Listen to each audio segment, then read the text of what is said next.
નમસ્કાર દોસ્તો, current અફેર્સના lecture number 85 માં આપનું હાર્દિક સ્વાગત છે. વર્લ્ડ ઇન બોક્સ એકેડમી દ્વારા ખૂબ જ અગત્યના પરીક્ષાલક્ષી મુદ્દાઓને સમયાંતરે યુટ્યુબના માધ્યમથી આપ સૌ તૈયારી કરતા વાલા ઉમેદવારો સુધી પહોંચાડવામાં આવી રહ્યા છે અને આશા રાખીએ છીએ કે તમે બધા જ મિત્રો એ લેક્ચર્સને નિયમિત રીતે જોતા હશો, એમાંથી અગત્યના મુદ્દાઓને નોટ પણ બનાવતા હશો. સમયાંતરે દોસ્તો જ્યારે જ્યારે પરીક્ષાઓ આવે છે ત્યારે કરંટ અફેર્સ એ દરેક વિદ્યાર્થીઓ માટે મહત્વનો વિષય હોય. દરેક વિદ્યાર્થીઓ માટે એ પણ પ્રશ્ન બનતો હોય કે કરંટ અમારે કેવી રીતે તૈયાર કરવું. તો કરંટની તૈયારીની એક જ રીત છે, ભલે થોડુંક કરો પણ ડેઈલી કરો, બરાબર, જેથી કરીને પરીક્ષા નજીક આવે એ સમયે તમારે જાજી બધી કલાકો એની પાછળ વાપરવી ન પડે. છેલ્લે થાય એ તૈયારી ન હોય, એ માત્ર રિવિઝન જ હોય. તો આજે જે વાત કરવી છે એમાં સૌથી પહેલો મુદ્દો આપણે લઈએ છીએ નાંગલ વન્યજીવ અભયારણ્યનો. મિત્રો, પંજાબમાં નાંગલ વન્યજીવ અભયારણ્ય અને નાંગલ નામનું બહુ જ મહત્વનું તળાવ આવેલું છે. આ તળાવની અંદર ઝેરી પાણી છોડવામાં આવતા, ઝેરી કચરો નાખવામાં આવતા, તેના લીધે આજથી કેટલાક મહિનાઓ પહેલા માર્ચ 2025માં 100 જેટલા જંગલી ભૂંડોના એ પાણી પીવાથી મૃત્યુ થયા હતા. અને એ બાબતને ધ્યાનમાં રાખીને પર્યાવરણ સંરક્ષણવાદીઓએ બહુ જ મોટો ઉહાપો મચાવ્યો હતો, જેની તપાસ પણ થઈ અને તપાસનો અહેવાલ તાજેતરના સમયમાં રિલીઝ કરવામાં આવેલો છે.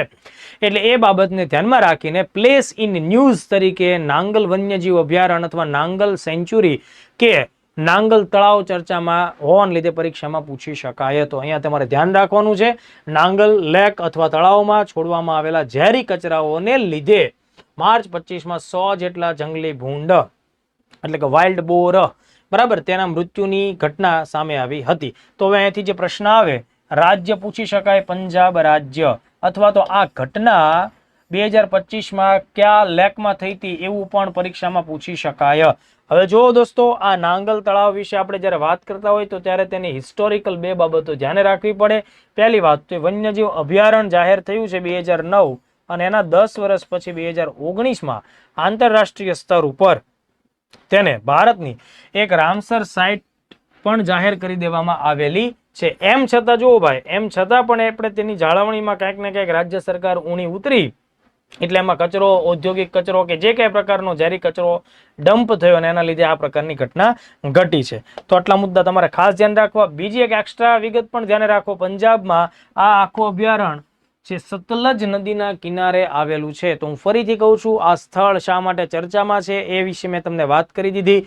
પ્લેસ ઇન ન્યૂઝ તરીકે તમારે આ આખા મુદ્દામાંથી પ્રશ્ન આવવાના ચાન્સ રહેશે. ચાલો, ધેન આફ્ટર, યુનેસ્કો વિશ્વ વિખ્યાત સંસ્થા છે મિત્રો, અને તેના સંચાલક એટલે કે મહાસચિવ એટલે અંગ્રેજીમાં જેને ડિરેક્ટર જનરલ કહેવાય, એ પદ ઉપર એક નવા વ્યક્તિની અપોઇન્ટમેન્ટ થઈ છે. એટલા માટે યુનેસ્કોના જ્યારે વડા બદલાતા હોય ત્યારે પરીક્ષામાં હાયર સાઇડ ચાન્સ ધરાવે છે પ્રશ્ન તરીકે આવવાના. તો તાજેતરમાં જ આ જે ભાઈ તમારી જામું જોવે છે ચશ્મા બસમાન કોટ બોટ પહેરીને, એ ભાઈબંધનું નામ તમને હું કહી દઉં છું, ખાલેદ અલ અનાની, બરાબર, ખાલેદ અલ અનાની, ચારાની નથી, અનાની છે. તો ખાલેદ અલ અનાની છે મિત્રો. ઓકે, આ ઇજિપ્ત દેશના નાગરિક છે, એના રાજનીતિજ્ઞ કહી શકાય. એ બન્યા છે, શું બન્યા? યુનેસ્કોના નવા ડિરેક્ટર જનરલ. ક્રમની દ્રષ્ટિએ 11માં ડીજી તરીકે કામ કરશે. ઓકે, હવે જુઓ, જ્યારે આપણને આટલો ખ્યાલ આવ્યો કે ભાઈ ખાલેદ અલ અનાની છે એ નવા ડીજી બન્યા, તો એને કોનું સ્થાન ધારણ કર્યું? તો એમણે અગાઉ એક મહિલા ડિરેક્ટર જનરલ હતા, ઓડ્રે અઝોલે, જે ફ્રાન્સ દેશથી બિલોંગ કરતા હતા, બરાબર. તો એમનું સ્થાન એમણે ગ્રહણ કર્યું છે. સામાન્ય રીતે યુનાઇટેડ નેશનના નિયમ પ્રમાણે યુનેસ્કોના ડિરેક્ટર જનરલ તરીકેનો કાર્યકાળ 4 વર્ષ માટે હોય છે. ત્યારબાદ એનું જે એક્ઝિક્યુટિવ બોર્ડ ફરીથી જો કોઈ એ જ માણસને રીઅપોઇન્ટ કરવા માંગે તો એ રીઅપોઇન્ટ પણ થઈ શકે છે. જેમ કે ઓડ્રે અઝોલે છે, એ લગાતાર 2 વખત આ પદ ઉપર રહી ચૂક્યા હતા. તો આ એક ફેક્ટ યાદ રાખશું. આમનો દેશ પણ મેં તમને જણાવ્યો છે, ઇજિપ્ત દેશથી એ બિલોંગ કરે છે. યુનેસ્કોનું પૂરું નામ ભૂતકાળમાં ઘણી બધી પરીક્ષાઓમાં પૂછવામાં આવેલું છે મિત્રો, તો એ પણ અહીંયા હું રિપીટ કરી દઉં છું. યુએન એટલે યુનાઇટેડ નેશન્સ, પછી આ સી જે છે અલગ અલગ એક વર્ડ માટે છે. United nation educational, scientific and cultural organisation. એટલે અહીંયા ધ્યાન રાખવું, એજ્યુકેશન નથી, એજ્યુકેશનલ છે. એવી રીતે કલ્ચર નથી પણ કલ્ચરલ છે. તો આ રીતના તફાવતો પણ વિદ્યાર્થીઓએ ધ્યાન રાખવા જોઈએ. United nation educational, scientific and cultural organisation, સ્થાપના એની 16મી નવેમ્બર 1945 રોજ થઈ. ખાસ ધ્યાન રાખો, તેનું વડું મથક યુરોપીય દેશ ફ્રાન્સની રાજધાની પેરિસ ખાતે આવેલું છે. તો આ બધા મુદ્દાઓ ધ્યાને રાખવા. ઘણી બધી વખત આવી અગત્યની આંતરરાષ્ટ્રીય સ્તરની જે સંસ્થાઓ હોય છે તેના હેડક્વાર્ટર પણ ખાસ મહત્વના હોય, પરીક્ષામાં પૂછાતા હોય છે.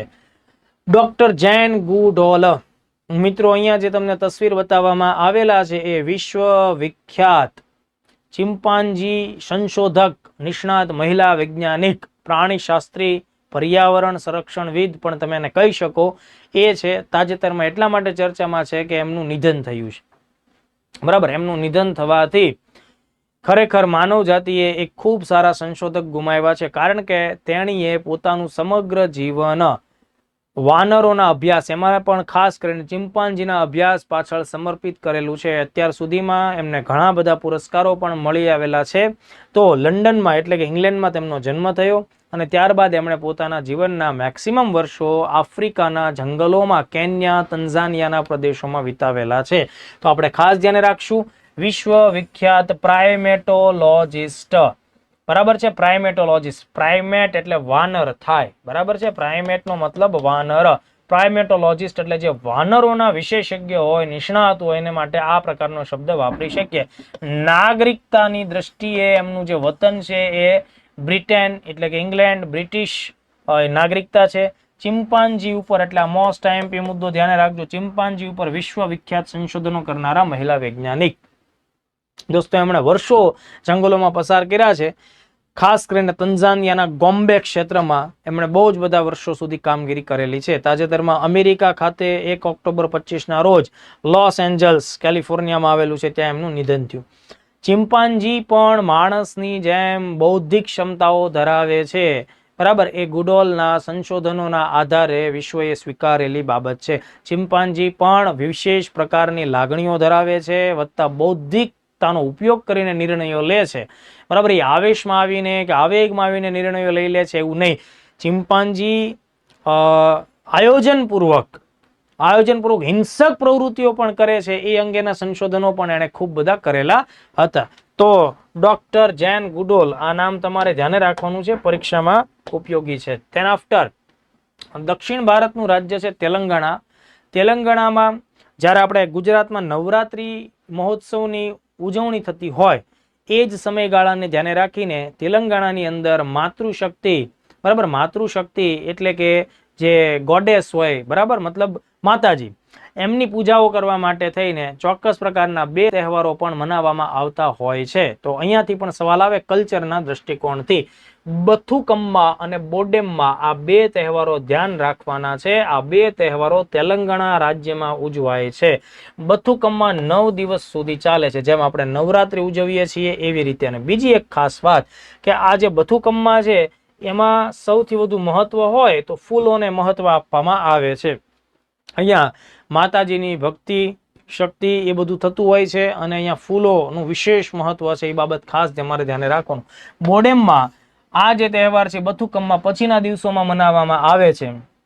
તો આ જે આખો તહેવાર છે બોડેમમાં, એ સ્ત્રીઓ સાથે સંકળાયેલો છે. ખાસ કરીને જે તરુણીઓ માસિક ધર્મમાં આવવાની હોય તો એમના આગમન માટે આ માતાજીને, ભગવાનને પ્રાર્થના માટે થઈ અને આ તહેવાર ઉજવાય. પ્લસ નારી શક્તિ એટલે જે માતૃત્વ ધારણ કરે છે, માતૃત્વ ધારણ કરવા ઈચ્છે છે એવી મહિલાઓ છે, એ પણ બોડેમમાં તહેવારો બહુ જ વ્યવસ્થિત રીતે ભક્તિભાવથી ઉજવે છે. એટલે વન કાઇન્ડ ઓફ એ માતૃત્વ અને નારીત્વના આગમન બાબતે સંકળાયેલા તહેવાર છે. આ બંને તહેવારો બહુ જ આઈએમપી છે મિત્રો, ખાસ તમારે ધ્યાને રાખવાના છે. બંનેના નામ બ ઉપરથી ચાલુ થાય છે, બથુકમ્મા અને બોડેમ્મા.